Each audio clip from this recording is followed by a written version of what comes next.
দাউদকান্দি এক মাহফিলে গেছিলাম। এক ইমাম সাহেব মসজিদের বয়স্ক মানুষ, উনি আমারে জড়ায়া ধরে কাঁদছিল, আমার মনে আছে। উনি বলছিল, হুজুর, কানতে কানতে বলছিল, হুজুর আমি 28 বছরের জীবনে ইমামতির, আজ 28 বছর এই মসজিদে ইমামতি করি।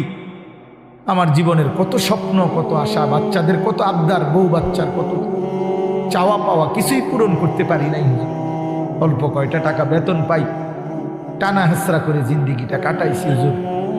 বাকি হুজুর আপনারে মহব্বত করি, আপনার কাছে আমি জানতে চাই আমার এই কষ্টের বিনিময়ে আমি আখেরাতে পাবো কিনা। তো আমি কি বলবো, আমিও কাঁদছি তখন।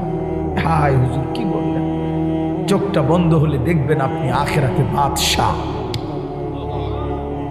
ইনশাআল্লাহ আমি বললাম, আপনি দেখবেন আপনি বাদশাহ, আপনি বাদশাহ।